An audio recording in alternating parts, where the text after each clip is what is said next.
Здравствуйте, меня зовут Любовь. Я думаю, что это видео будет интересно моим подписчикам когда-нибудь, когда они появятся. Сегодня я отвезла все-таки свою несчастную малолитражную машину в сервис. И не зря я так боялась ее туда везти, потому что сегодня мне позвонил мастер. И мастер мне сказал, что у меня полетела коробка передач. И это очень дорого стоит. Он позвонил мне и начал, в общем-то, отчитывать меня на пустом месте, как я считаю. Он начал говорить: вы буксовали? У вас кто-то, может быть, кто-то кроме вас водит машину? Вы буксовали? Вы сожгли коробку передач. Мне вообще этот его напор не понравился, ничего я там не сожгла. Господи, когда я в очередной раз села за руль, совсем относительно недавно, я проехала всего 600 километров, и все с ней было нормально, с этой коробкой. А вот что-то с ней стало плохо, когда 4500 километров назад они поменяли в ней масло. И он мне рассказывал: мы же 4500 километров назад поменяли вам масло, оно было чистое, как слеза, а теперь у вас эта коробка, там масло, оно такое черное, оно такое ужасное, это будет очень дорого стоить. Ну, действительно, да, гул, который я ощущала, правда, видимо, был от этой коробки передач. Я не понимала, откуда он, я просто его слышала. Близкие меня успокаивали и говорили: да ладно, что-то она маленькая, она в горку с трудом едет. Нифига она не в горку с трудом ездила. Ай, я была права, это был гул. Это был гул ненормальный, это был гул от автоматической моей коробки передач. Похоже, в моей коробке передач пришла смерть. Почитала форумы, где-то написали: Карабас сдох. Вот мой Карабас, похоже, сдох. Он сказал, что он сейчас не может сказать, сколько это стоит. И вообще, почитав форумы, я поняла, что это стоит до хрена. Он сказал, что я должна принять решение. Давайте мы ее снимем и посмотрим, что конкретно с ней не так. Он сказал, что это 2-3 дня займет, а вообще, если это, в принципе, подлежит хоть какому-то ремонту, то это 2-3 недели. То есть я опять 2-3 недели буду без машины, я опять 2-3 недели буду ходить до ближайшего магазина, я опять 2-3 недели, в общем, я опять 2-3 недели не буду водить машину и растеряю все навыки, которые у меня только появились. При этом накануне я поменяла летнюю резину на зимнюю. Оказалось, что у летней резины протектор настолько стерся, что там осталось 4 миллиметра на 1 месяц. Ее просто пришлось выбросить, потому что она действительно старая. Я думаю, они меня не обманули, потому что она столько и не должна была служить. Потом я купила ей новые диски, потому что старые наверняка уже тоже все неровные и потеряли свою форму, деформировались. Но, конечно, новыми дисками дело-то не обходится. Да, мне все кажется, что она неровно держит дорогу, то да сё, но весь этот гул и, возможно, вот эта неустойчивость на дороге, в принципе, от того, что она такая маленькая и старенькая, а еще от того, что у меня полетела автоматическая коробка передач. Он мне сказал: от 60 до 135 тысяч. Я не знаю, сколько сейчас стоит эта моя пенсионерка 10-летняя. Но в базарный день 1150-170. И он мне предлагает вложить еще в нее 135. И то я узнаю полную сумму через несколько дней, а может быть даже через несколько недель, если это вообще подлежит хоть какому-то восстановлению. И даже если мы ее восстановим, мне будет очень страшно на ней ездить, потому что это моя карма. Как только я сажусь за руль, с ней вечно что-то происходит. Я очень расстроена, я очень устала от этого, мне это все очень надоело. Надо покупать новую машину. Прямо сейчас на нее денег нет. Я категорически против кредитов. И вообще новая машина все равно будет стоить до хрена, потому что цены очень поднялись. И что делать с этой старой, непонятно. Ну, теоретически понятно. Если это можно восстановить, ее надо восстанавливать. Какое-то время я еще на ней буду ездить, всего боясь, что у нее сейчас опять что-то случилось. А я видела машины, которые выезжают в сервис, а потом у них из-под капота дым идет. Я помню эту историю, мы приезжаем в сервис, и вдруг приезжает какой-то Peugeot, то ли 307, то ли 407, у него из-под капота идет дым. Оттуда выбегает женщина и просит зажигалку закурить. У нее вот такие глаза, и она говорит: у меня такой стресс, дайте мне закурить, у меня машина загорелась, я не могу. Вот Мне кажется, что я могу быть такой же женщиной, вот с такими вот глазами.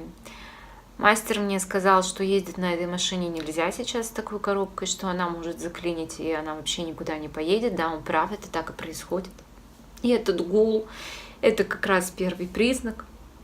Знаете, уже несколько лет она при наборе скорости рывками, особенно пока она холодная, переключала скорость.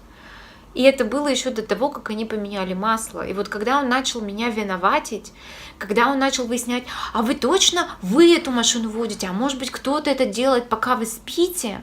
Кто вас так буксовал? Да никто тут так не буксовал. Где тут в Москве можно так буксовать? Что, я по пустыне Сахара, что ли, ездила? Или в каких-то диких сугробах? Ну что значит буксовал? Что это вообще значит? Да, может быть скользкая горка там, ты давишь на газ сильнее, она пробуксовывает.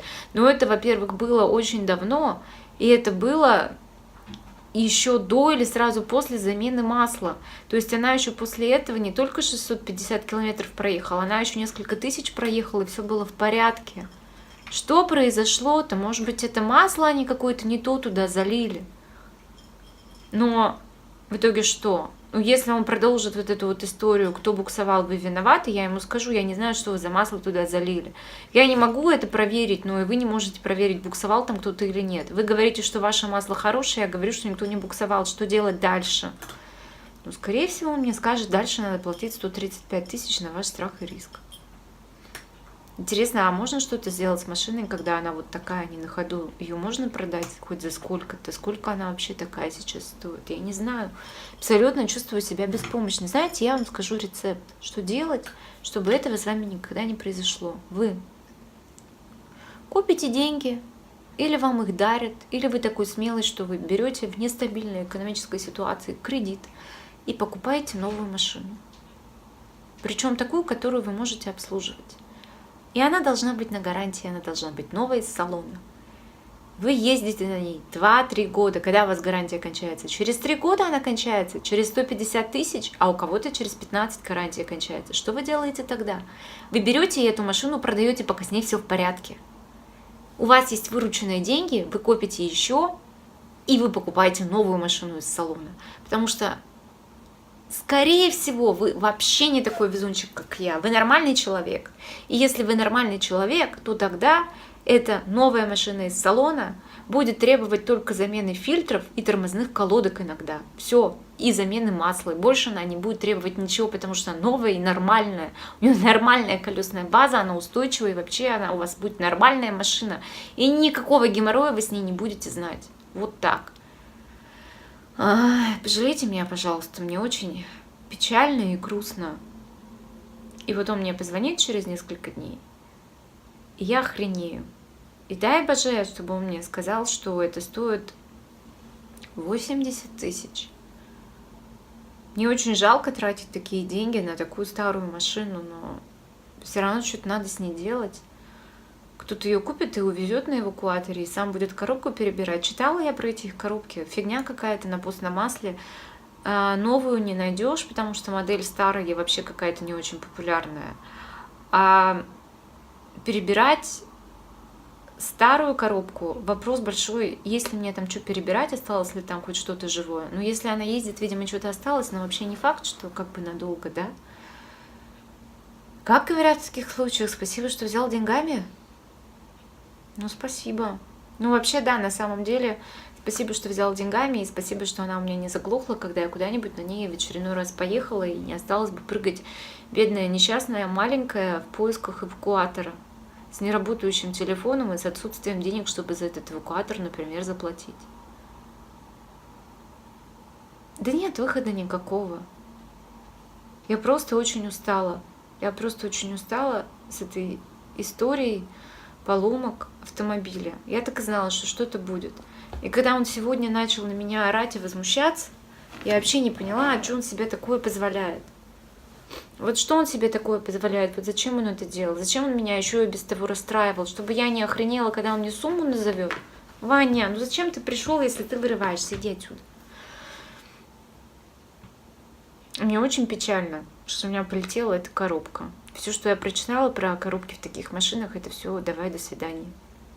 Я не знаю, обманывают они меня, не обманывают они меня. Мужик вот на сервисе, когда я колеса меняла, он мне рассказывал, как, говорит, вы что, не смотрите, что делать с вашим автомобилем? Да они же вам врут, да они же вас разводят на деньги. Ну, пойду я посмотрю, что там будет, что. Вот, смотрите, черное масло капает из коробки. Да, черное масло капает из коробки. Что дальше-то? Дальше-то что, чего? Я сама лягу и буду ремонтировать, что ли, ее? Ну, конечно, нет. Единственный выход – это просто новая машина на гарантии, потом которую вы продаете и покупаете опять новую машину, опять на гарантии. Нельзя маленькие малолитражные машины 10 лет гонять. Ну нельзя это, они для этого просто не приспособлены. А если денег нет, ездите на автобусе, вот и весь сказ. И этот мужик на сервисе тоже так меня достал. Побежал потом смотреть, как ему там эти шины устанавливают, чтобы все контролировать. Очень я за него рада. У него, говорит, Kia Ceed 2007 года, он его хочет за 500 тысяч продать. Думаю, неужели можно Kia Ceed 2007 за 500 тысяч продать? Тут он рассказывает. У меня, говорит, тоже вылетала коробка передач, у меня вылетало то, вылетало все. Но я сам все менял. Я никогда не ездил к дилеру. Я говорю, как у вас отметки, а то... Да, говорит. Никогда я не ездил к дилеру, все я менял сам, дилер меня всегда обманывал, поэтому я всегда все в гаражах меняю сам под собственным присмотром. Ну, congratulations, как говорится. Всего хорошего. Очень я расстроена. Это, в общем, печальные новости, но надо, конечно, держать себя в руках, потому что ситуация в моей жизни год назад очень сильно поменялась благодаря моему любимому человеку. Надо быть благодарным за то, что умеешь, за то, что мы можем починить это все, а если мы не можем это починить, мы должны это решить как-то еще. Мне очень тяжело сейчас быть позитивным, потому что все это позитивно, и потому что это все произошло несколько часов назад. Я очень расстроена. Я надеюсь, что мы справимся, все будет в порядке. Слава богу, все живы-здоровы, котик бегает. А машина отслужила свой ресурс. Это все, что я сказать могу про свою машину. Вот такое короткое, унылое видео, дорогие мои. Всем привет! Привет моим новым 3 подписчикам. Я надеюсь, вы живые, настоящие люди. Очень я вам рада. До свидания.